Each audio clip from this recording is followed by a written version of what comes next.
one thing about the Law 1, Law 2 is that Lesson 13 is actually a lesson, not just a conclusion or, kind of a wrap-up. It's actually a legitimate lesson.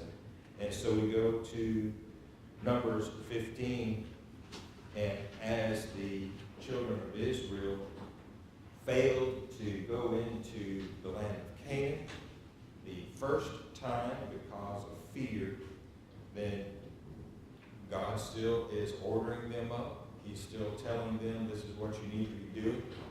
And he's still using Moses as his spokesperson, as the leader of the people, as the prophet to the people, because God would tell him and he would speak to the people. And so God says here, verse 2, chapter 15, you speak to the children of Israel, you say to them, when ye be come into the land of your habitations, which I give unto you. Now they just failed to go into the land of Canaan. And yet what is God still doing? He's still preparing them to go into the land. It was not a once and done situation. Yes, this generation failed, but the next generation will go into the land. And so he's looking forward to the time when they will be distributed throughout the land of Canaan, and they will no longer be huddled around or organized around a single building, that is the tabernacle, as they're moving through the wilderness. And so he orders them up and says, okay, this is what I want you to do in these offerings. When you make an offering, verse 3, by fire to the Lord, a burnt offering, you're performing a vow, a free will offering in your solemn feasts, to make a sweet savor unto the Lord of the herd or of the flock. And a sweet savor, anytime in the Old Testament that God is saying, oh, this is a sweet savor, when we enjoy, and by the way, we'll have one again later day, but, we enjoy a good cookout, do we not? Do we like cookouts? We love a good cookout. Whatever is on the grill, it could be beef or venison, it could be chicken, sauce, whatever it is, we're going to enjoy that and the process of that. Is that what God enjoys? Does he like the cooking of meat and the smell of the meat? Is that what he enjoys? Is that the sweet savor? No. Now, I'm not going to say that God doesn't like a good grilling. I'm not going to say that. I don't know if he does or not. But that's not what he's saying, that this was a sweet savor. It was their obedience that was a sweet savor. That the people had God in mind, and they put him first. That was the sweet savor. And so as they are saying, I took a vow, and I'm offering this offering, I have a relationship with the Father, and so I'm going to give him of my flocks, or whatever the situation was. That's what God wanted to see. And so it was pleasing to him. That's what the sweet savor is. That they put him first, and he appreciated that. But when? Well, I read that too in the Old Testament where God wanted things done. Right. Even though he gave them orders, they obeyed it, but it's the way he wanted it done. Right. Absolutely. Sometimes I think about God and how he wanted things done, and we think about it Almighty in his mind. But blood sacrifice back then was a big thing. Absolutely. But it ain't, it's the obedience of it, but to me it's just the way he wanted it. And that's true. It's like, when we were children, Mom said to do something, right? The shoulders go down, the sigh. Why do I have to go do, Well, what did Mom want? Mom wanted, when she said something, oh yeah, I'll be happy to do that. that attitude totally different. Because when you tell someone to do something, or, hey, this needs to be done, you are the one that's going to be doing that, then the attitude in performing that, if it's a negative attitude, but yet it gets done, is it going to be done very well? In other words, do you perform your very best when you have a bad attitude? No. The answer is no. No one does. 0 human beings have ever had a bad attitude and performed at their peak, the optimal performance. No, it does not happen that way. Because your attitude plays into your performance as much as your ability.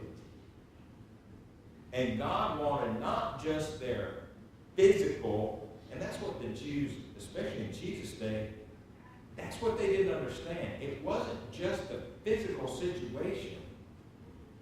I mean, they had to do the physical situation, whatever that was, whatever God told them to do, they had to do that.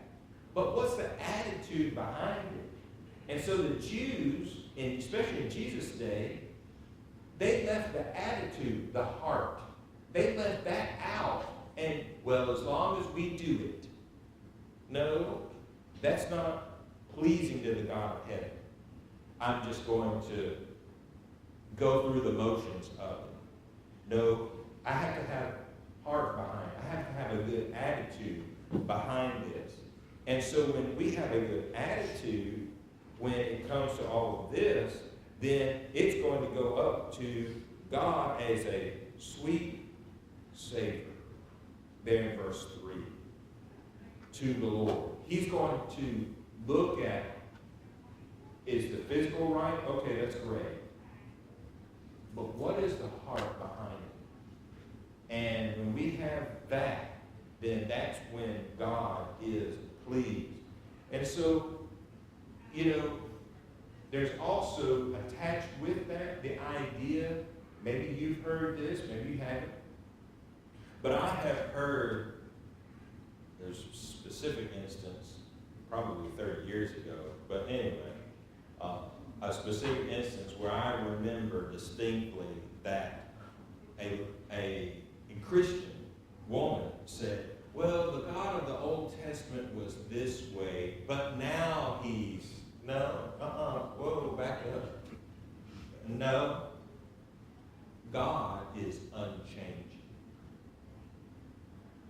Whatever his character was before he created the earth, that's his character now, and that will be his character forevermore. He does not change. He does not change how he interacts with us, really. We see the miracles, we see, the giving of the law, the prophecies and things of that nature, but those are just, in a sense, cosmetic situations. Those are not how God deals with people. God still deals with us today, just as he's always dealt with people, in love, kindness, grace, and mercy.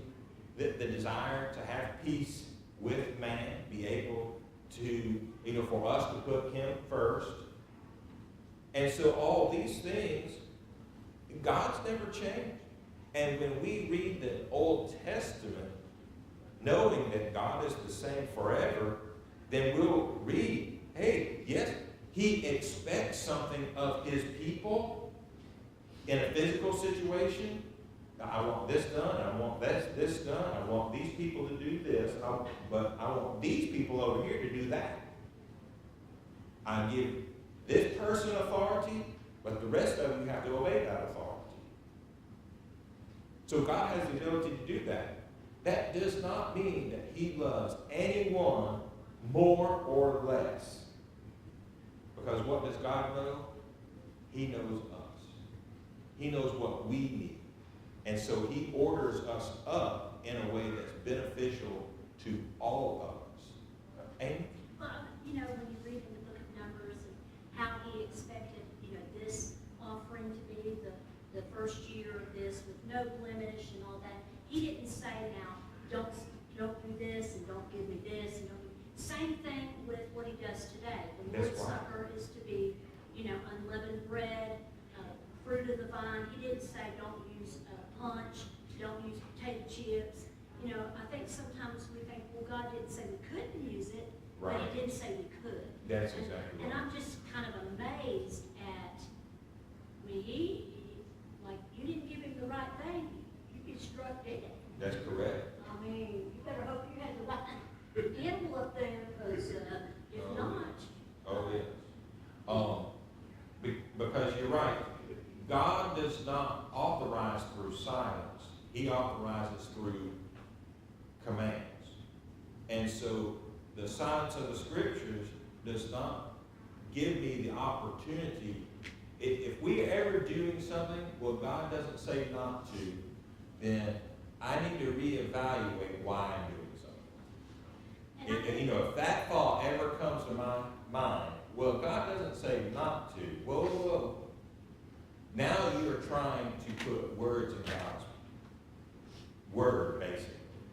And I think that's a lot where, like you might be talking to someone who's not a member of the church, and that's a lot of their, they will say, well, he didn't say we couldn't, well, he didn't say we couldn't have pepperoni pizza either. That's exactly right. So. Oh, yeah, absolutely. And that's an excellent point on the, how God authorizes man to do or not to do something. Because if he had to say all of don't do these things as well as do this, how big would the Bible have to be? Because also, if that's how he would authorize, guess what human beings would spend all their time doing? Finding loopholes. That's exactly right. That would be somebody's job. I'm telling you, it would be. I want to find a loophole in the Bible where I can do something. Even if it's the most inconvenient thing to do, we would do it because there's a loophole. It's ridiculous. But, that's human beings. That's human nature. And that's why God has done what he has done.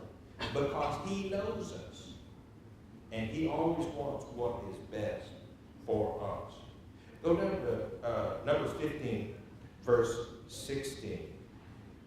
There's one law and one manner that shall be for you and for the stranger that sojourneth with you. And so when those who are in the Gentile world, when they kind of come in the borders, or that maybe perhaps they're living in the vicinity of, or even in the camp of, it was not a sin for Gentiles to be in the camp. But if they were passing through, doing business with, whatever the situation might be, then there was one law for everybody. It wasn't like, now there were situations where, but it applied to even the children of Israel. How many people could go into the most holy place where the Ark of the Covenant was? One individual. Guess how many people that excluded? The entire world. It was exclusive. Not just because you're, even if you were a Levite, could you go in there? No. Even if you were the high priest's son, could you go in there? It's exclusive. One person on the whole face of the planet could go in there. And how often could that one person go in there? Once a year. So he was even limited. Has nothing to do with the human being and the value of the human being. That just doesn't have anything to do with it. But the Gentiles then, and anyone else, maybe someone of the children of Israel married outside of their tribe, they married someone who was a Gentile. That obviously was not appreciated by God. But when they do that, they still have to live according to the law. So when someone comes in So let's say a stranger comes in to do business with children of Israel, and it's the Passover. Guess what the Gentile has to observe to at least some degree? They have to observe the Passover. So, it's like Chick-fil-A during the Passover, any business going on? There's no business going on. No, because everybody's doing that. And so if you happen to be passing through and you're there, you're stuck for the week because there's one law. All right, Lauren? I feel like we could apply that even smaller to like our own homes. Like my friends, or people that I'm friends with here, like, no, I don't drink and anything, so if they come to my house and we're hanging out, like, they know that at this house, they don't bring it, we don't have it, we don't do it. So Yeah. it's kind of like how they had to, Gentiles still had to observe what Right. they practiced or didn't practice. We Absolutely. should be the same way, Absolutely. with our house, just because, and it took my dad a long time, to come to terms or realize, that, Right. yeah, Yeah, on this property, yeah. that's a great point, actually, Lauren, because, on our property, now, outside of that property, when you're on your property, you get to do whatever you want to do. Each person still has to choose this day who they're gonna serve. But on this property, this is how things are gonna be conducted. And so, no, we're going to act like Christians, whether you're Christian or not. And so we're not going to drink, we're not going to smoke, we're not going to use foul language. You can use his friends, it's unreal, the kids that start cussing, like elementary school age, but they know Oh, yeah. at our house, if they let it slip up, it's corrected really quick. Yeah. Because you can only sneak and do that and not slip up in front of an adult. That's There's right. no law. Yeah. They used to have a cussing jar at Domino's where I used to work. Oh, And every time you said a cuss word, you had to pay money. Right. And one person's like, I owe you like $20 or something. But, no, I had a person come by my house one time and had a beer can, they said, and they knew. I said, I don't need to leave that out there. Yeah, absolutely. You're not coming with that mess. Absolutely. Well, we had work done on our air conditioning maybe a couple years ago, and after they had left, we had put some, things in the recycle, and inside the recycle bin were several beer cans. Well, I know who didn't drink that. It was Jen. I know. But even though it was her, I decided that, no, of course it was not her. But I called the company up. I said, look, I can't have this in my recycle, and I do not appreciate it. Because, obviously we had no idea of that. But I called the company up and said, this is unacceptable. Drinking on the job. First drinking on the job, true, but also, it's probably not going to happen, but what if someone came and they opened up, and I have alcohol, beverage cans in my trash can or whatever. And what does that do to my reputation? You see? That's unacceptable. And so we have to be very careful about all those things. So Lauren, I really appreciate you bringing that up, because I think we do need to be more vigilant in that area. In our household, we're going to stand for the Lord no matter who comes in to that space. And we definitely need to do that. So there's one law for everyone. Here being two situations regarding sin. And of course there's sin through ignorance, here verse 24. Then it shall be, if aught be committed by ignorance without the knowledge of the congregation, that all the congregation shall offer a bull for a burnt offering, for a sweet savor to the Lord, with his meat offering and his drink offering, according to the manner. And one kid of the goats for a sin offering. And of course, the priest has to make atonement for all the congregation for one sin. So like when the man was picking up sticks on the Sabbath day, well, there's a sin. It's by ignorance. We don't know. But guess what? Now we have to do all this situation. It's now known, hey, this is a sin. Well, what do we have to do? We have to offer an offering to the Lord. And skip down to verse 31.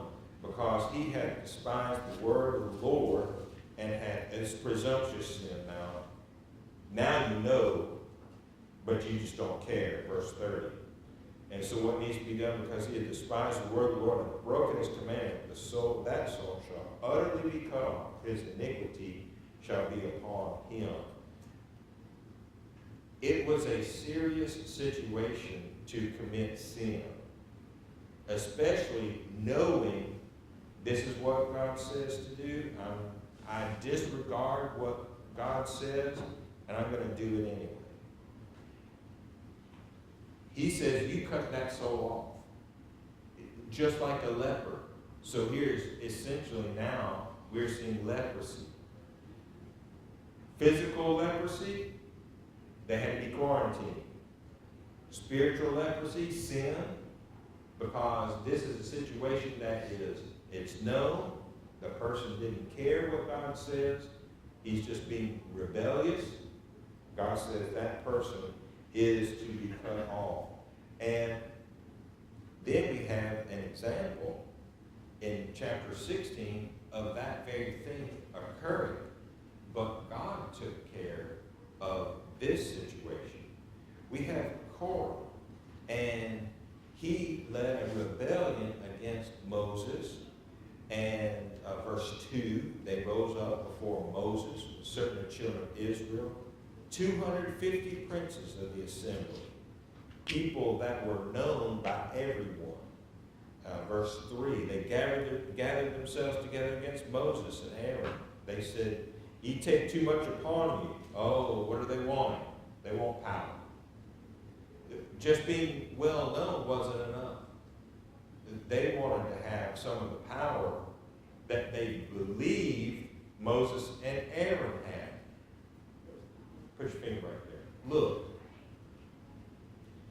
Whatever we think power is in this world, it doesn't really exist. It's all fake. Every single bit of it's phony. Oh, we could think of the presidency of the United States. Oh, that's real power. Folks, that's one of the most fake power that there is. We just shouldn't concern ourselves about that as much as we do. Who actually has all the power? Matthew 28:18, still in my Bible, and he said, all power, authority has been given to me in two places, in heaven and on earth.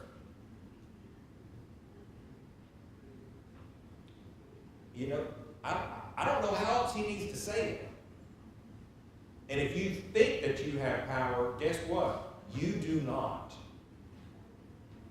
It's just not real. Do you have responsibilities? Yes, absolutely. And guess what? Some people have more responsibilities than others. But guess what comes with that responsibility? Accountability.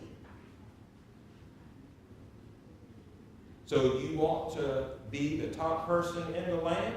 Okay, go right ahead. But guess what? There's going to be a huge bill to pay. And if you are not able to pay that bill, then it doesn't matter what you did in that situation, you're going to be held accountable. So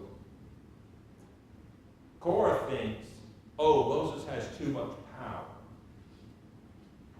And he has no idea how much Moses has gone to bat for Korah and his friends. Didn't he?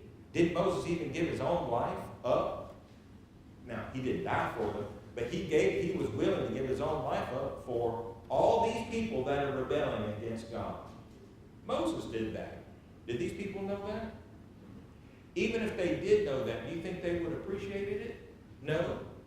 No, because people don't appreciate those things. They see what they want to see. And they say, oh, you got too much power. I mean, Moses heard these things, what's going on. And he fell on his face because he understands what's actually taking place.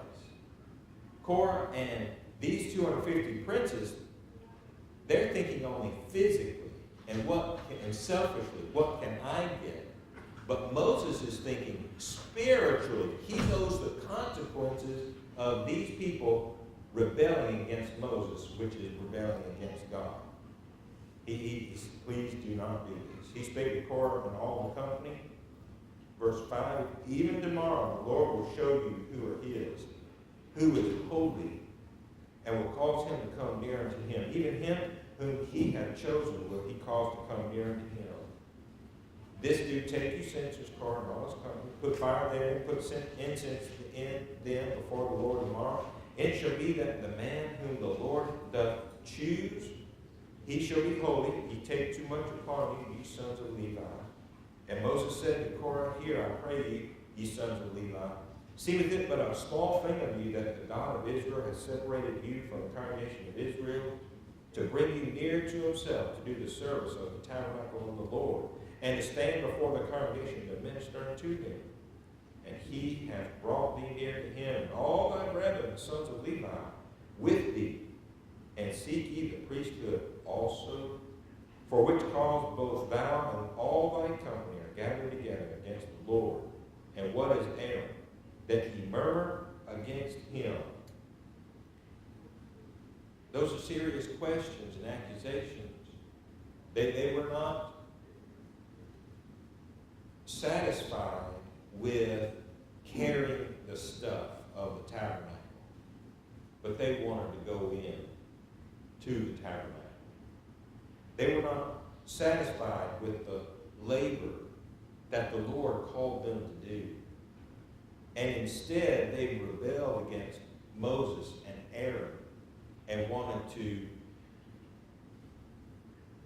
they said what they wanted to was to share the power. Oh, you take too much upon yourselves. Does anyone do well with sharing when you take power? Anybody do really well with that? Has there ever been a dictator or despot of any sort that wanted to share the power and now it's being shared? Anywhere? Anybody? Throughout all human history? Anyone? No. Because that's not the point of a rebellion. It never is. If we want to take over completely.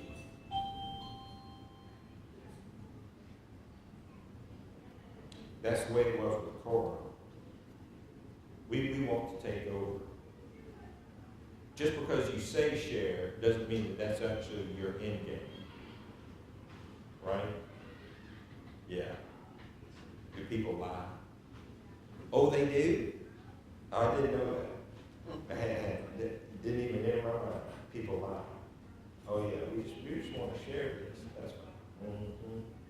So, what was the result? Verse 31, it came to pass as he made an end of speaking all these words, that the ground clave asunder. What does that mean? It opened up. That was under them. And the earth opened her mouth and swallowed them up, and all their houses, their household, and all the men that appertained to or were with Korah, allied with Korah, and all their goods. They and all that appertained to them went down alive into the pit, and the earth closed upon them, and they perished from among the congregation. Did the Lord separate these who rebelled against Moses and Aaron from the congregation? Yes. He separated them very quickly. Very quickly. Ricardo? Quick question. regarding advice, or one of Paul's writings in the Corinthians, I think it's First Corinthians, he was talking about hair length and so forth and so on. Yes. And after all the descriptions, then he says, if you disagree, then we don't have any. Anyway, it didn't seem like they would suffer consequences. Now, there have been a couple of situations, especially culturally, where that of course was 1 Corinthians chapter 11, the first part of 1 Corinthians chapter 11, where what Paul is talking about with the hair length and the head coverings, things of that nature, be careful what culture you are in, not to send the wrong message. And because ultimately the church doesn't have a commandment of, okay, women have to cover their hair in order to worship the Lord. That's not a requirement. But it could be in a specific culture. If a woman does not have a head covering, that means she's a prostitute. Well, then what are godly women going to do? Are they going to go without their head covering because they have freedom in the Lord? No. Not going to do that. Because holy women are not prostitutes, are they? No. So we're going to have head covering when we're out in public, and that's right to do. Or when you come into the service of the Lord. So in other words, there could be certain situations where we would have to differentiate ourselves from those who are unholy in a physical way. Head covering, clothing, whatever, right? And so we do have to be very careful of those things as well. But those are situations where it is a judgment. And really that 1 Corinthians chapter 11 is saying this is how you exercise good judgment. And so he's giving really kind of an example. Now, that was a specific situation that they needed to actually do. But for us, it's an example, okay, what should I do? For instance, really kind of tied into what Lauren was saying. Would I go around in public wearing a t-shirt that advertised alcoholic beverage? Would I do that? Why wouldn't I do that? I'm a Christian. I do not drink alcohol, and I certainly am not going to advertise that either. Because I believe that's sinful activity. So I'm not going to advertise sinful activity to anyone. So that's one of those kind of situations. And they know you're a Christian, that's your stumbling block. And it could You be. said it's okay, but it's got to serve. It could be because There's a lot of does it just because I have something on my shirt, does that mean that I am buying that? No, It doesn't. but other people don't know that. That's the whole point. But other people don't know that. Just because I know that doesn't mean anything. So, could I wear it as a nightshirt or something like that and on home? Yeah, absolutely. But nobody else sees that. So it's not that wearing it is a sin, but that's a judgment. That's a judgment thing, you see. And so we have to use good judgment in those areas. You may have already gone over this, and I apologize, I was taking the kids to Bible class. No, yeah, What is a hen, H-I-N? A hen is a measurement of liquid. A Okay. hen is a measurement of And then liquid. what is ephah? An ephah, so that ephah is, oh no, that's the ephod. So an ephah also would be a measurement A measurement of, as well? yeah, that's right. So an ephah would be a lot and a hen would be a little. Okay. There's a measurement thing given, I don't have it at my disposal in the immediate, But you can look up, hey, how much is an ephah or how much is a hin?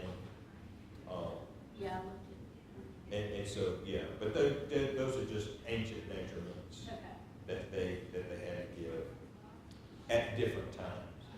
thank you. All right, excellent. Well, appreciate you being here this morning, and we're going to take a short